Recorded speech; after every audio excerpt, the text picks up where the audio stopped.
Selamat siang Bapak. Selamat siang, Mbak Saya Jasmine. Jasmine. Gimana kabarnya Bapak? Alhamdulillah baik, Mbak Bapak Jasmine. penerbangan dari jam berapa dari malam Pak? Sampai di Jakarta? Kebetulan begini, Mbak Jasmine, kalau saya ini aslinya di kabupaten, Ya, namanya Kabupaten Sintang.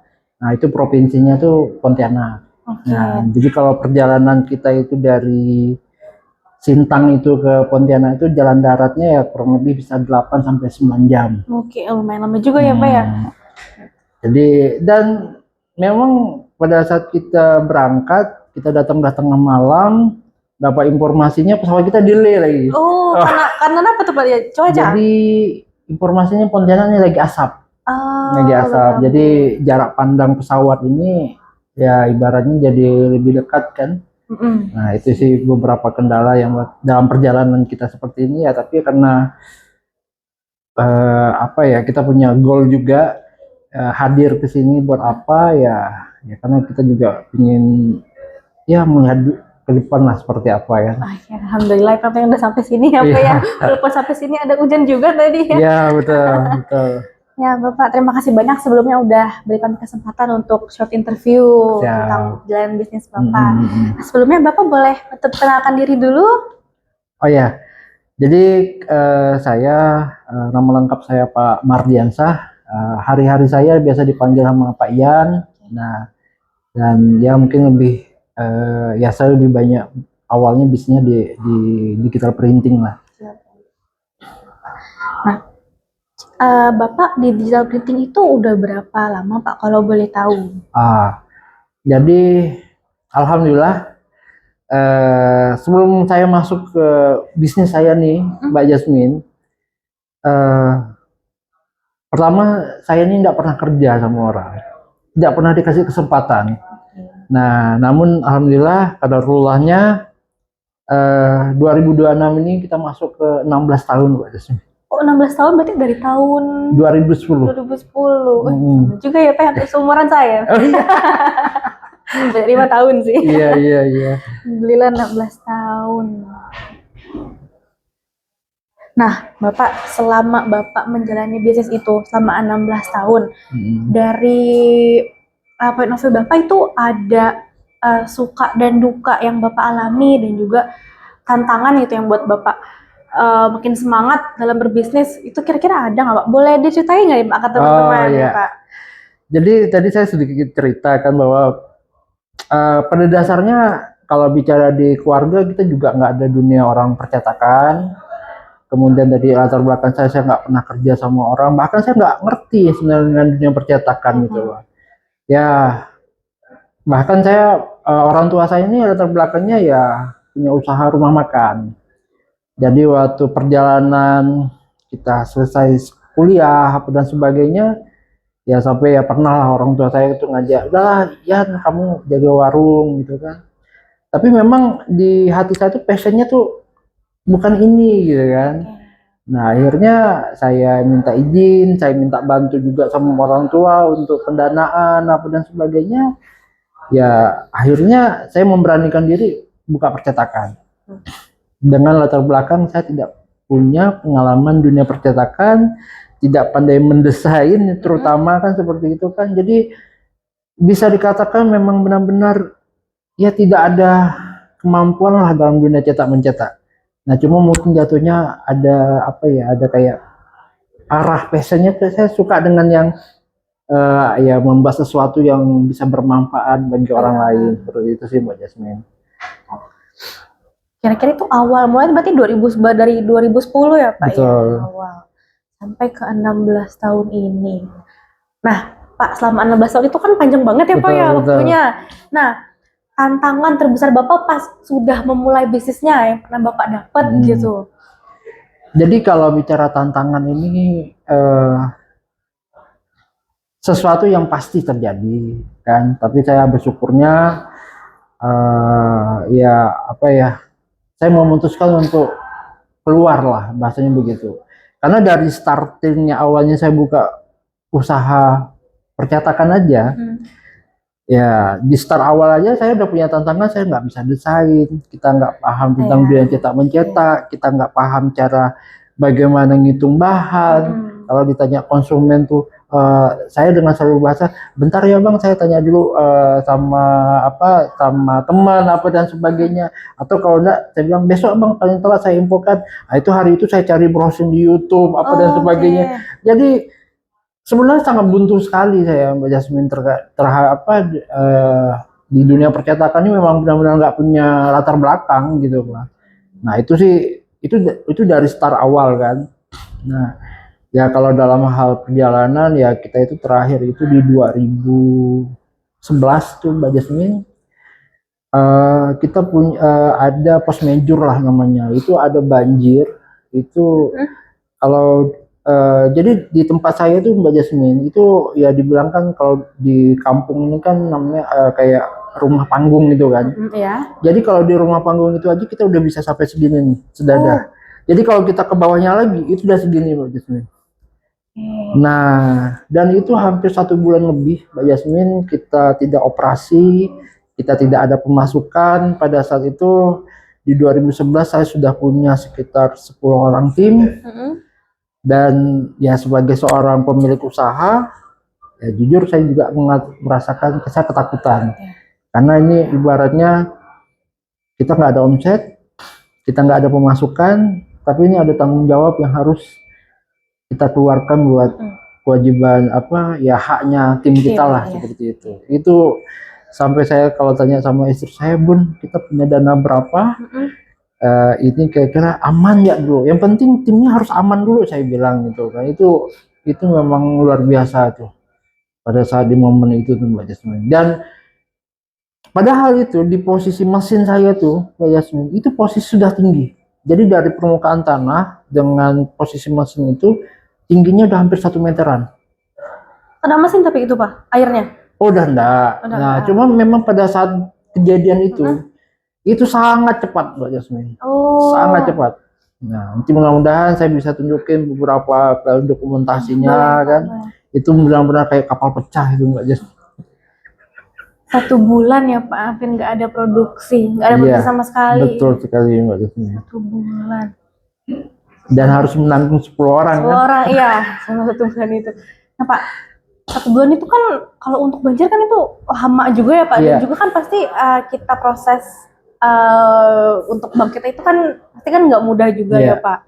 Nah itu boleh ceritain nggak sih Pak? Karena itu keren banget kalau. Dan sebenarnya pada di 2011 itu kan kita sekitar 2019 2020 itu kan kita ada juga, COVID. Ya, betul. Itu juga luar biasa. Cuma memang kalau mungkin di daerah tidak seketat di kota kan, jadi kita masih bisa beraktivitas apa dan sebagainya. Jadi ya pertama kita masuk ya di COVID itulah ya. Nah, ya jadi saya memang rutin ya Mbak Jasmine kalau di tim itu kita biasa tuh sebulan tuh pasti kita ada meeting internal ya, diskusi-diskusi ringan lah kan.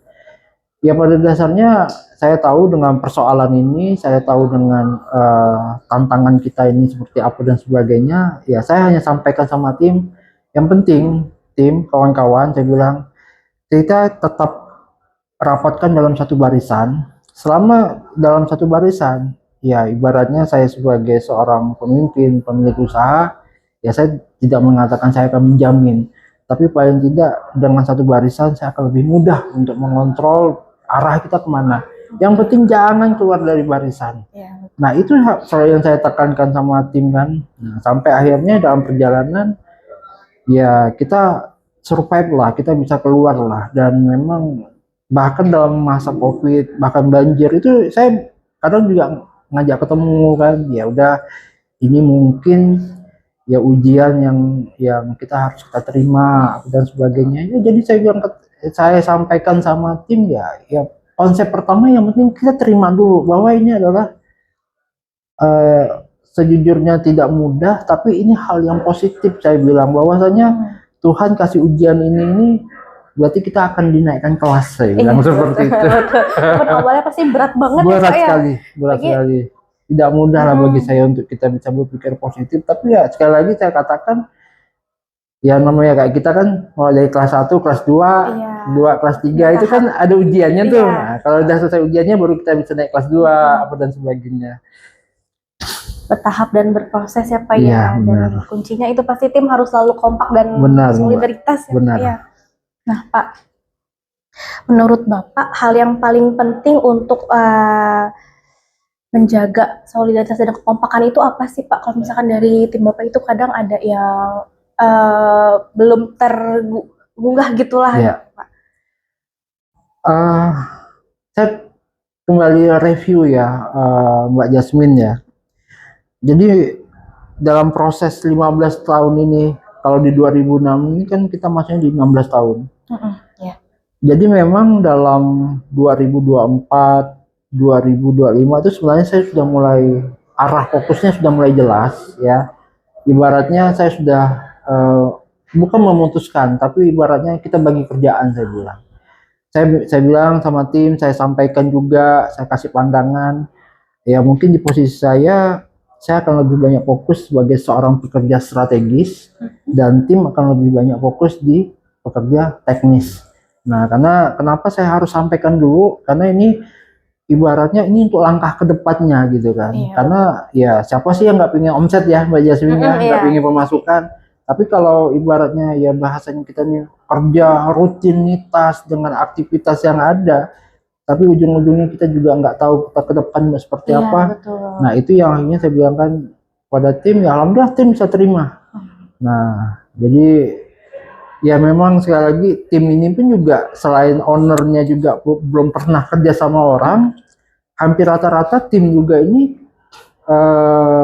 belum pernah kerja sama orang. Jadi saya punya 2 orang tim saya, itu usianya sudah hampir, kalau kita masuk di 2026 ini 16 tahun, dia posisinya 15 tahun Mbak, bekerja sama saya. Oh, berarti udah lama juga ya kalau dikali dulu. Dari bujang sampai dia menikah, sampai dia punya anak, apa dan sebagainya. Udah lama juga ya Pak, ya lama banget nih. Nih Pak, boleh nggak aku tanya Bapak sedikit aja, boleh di-spill ke teman-teman. Apakah ada mesin dan media Bapak yang dipakai dari aneka warna, boleh di-spill ke teman-teman? Oh ya.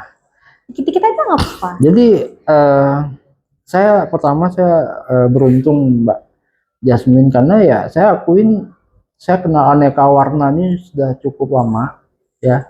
Mungkin dari 2000 berapa lah ya. Lupa saya, mungkin 10-an tahun yang lalu saya sudah pernah kenal aneka warna. Oke, baik. Ya kadarulahnya ya dalam 2-3 tahun ini saya mulai pakai mesin aneka warna. Ya kenapa saya katakan, kenapa saya akhirnya memilih aneka warna? Ya sebagai pembeli bukan berarti saya ya apa ya, kalau kita bicara tidak ada yang sempurna kan. Tapi kenapa akhirnya saya memilih aneka warna ini kan dengan beberapa banyak pertimbangan. Ya apalagi kayak kita yang jauh ini kita butuh after sale, kita butuh komunikasinya yang baik, apa dan sebagainya kan. Nah ya dengan beberapa saya juga tanya dengan teman-teman yang ada di Pontianak, bagaimana nih bahasanya kredibilitasnya aneka warna, bagaimana after sale mereka, bagaimana respon mereka, cepat atau enggak dan sebagainya. Jadi ya bahasanya saya menguliknya agak lebih jauh memang. Setelah barulah akhirnya perdana di 2024 ya saya udah mulai pakai mesin C8-nya aneka warna yang negatif pressure. Di 2025 saya masuk ke mesin UV flatbed kan. Nah 2026 mudah-mudahan bisa inilah bahasanya, dengan tetap melihat peluang lah ya. Saya salah satunya kan yang saya lihat ini kan jersey lah kan, Sublime ya. Sublime ya. Boleh itu Pak nambah 2-3 lagi. Iya, amin. Saya punya ini kok, punya jalurnya juga nih Mbak. Bisa dapat best price biasanya saya. Oke. Amin.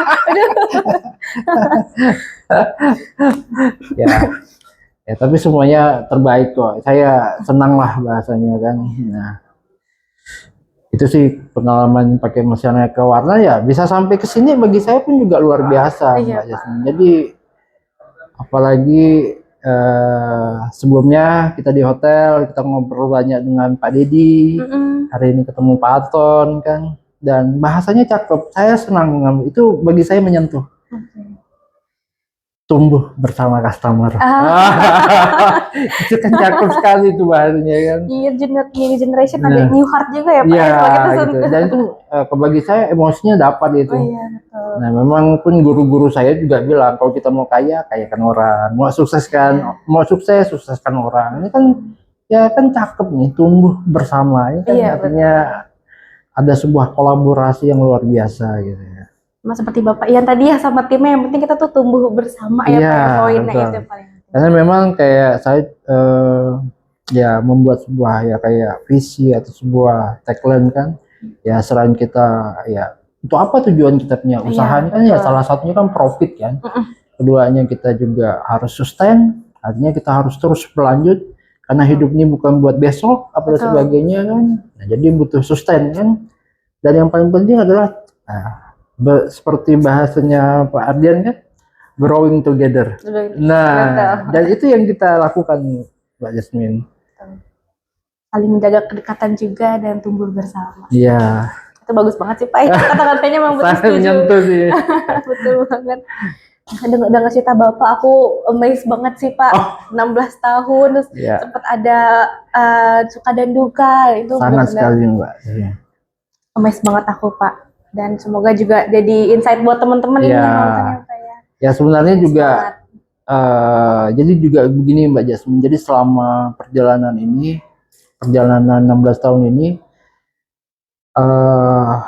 saya akui kalau di daerah saya itu Mbak Jasmine, memang siapa sih yang nggak butuh omset? Iya betul. Siapa yang nggak butuh ya pendapatan? Tapi kan memang akhirnya dalam 2 tahun ini ada hal yang bisa dikatakan saya juga sebenarnya nggak paham, karena tadi saya nggak pernah kerja sama orang, saya nggak pernah tahu bagaimana yang namanya manajemen, sistem, dan itu semuanya dipelajari secara otodidak. Nah, jadi selama 2 tahun belakang kemarin, memang saya banyak berapa kali saya pergi ke Jawa, saya ikut workshop, ikut pelatihan tentang bisnis, tentang keuangan. Dan itu yang selama 2 tahun ini investasi yang lebih banyaknya di situ. Nah, karena memang ya saya tidak menjas bahwa di daerah saya itu tidak ada orang pintar, banyak orang pintar. Tapi tidak semua orang mau berbagi. Iya, betul. Kalau begitu cocok juga. Iya kan. Nah, jadi akhirnya saya putuskan ya saya keluar, saya banyak ketemu teman-teman yang ibaratnya yang ya mensupport saya kan. Jadi ya saya juga ya pengen ya versi terbaiknya saya lah rasanya kan begitu. Keren banget Bapak, sangat menginspirasi kisahnya sih, jujur, Masya Allah.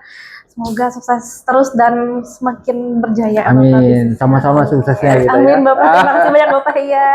Siap, terima kasih banyak Bapak sudah diberi kesempatan untuk interview. Terima kasih juga, sama-sama.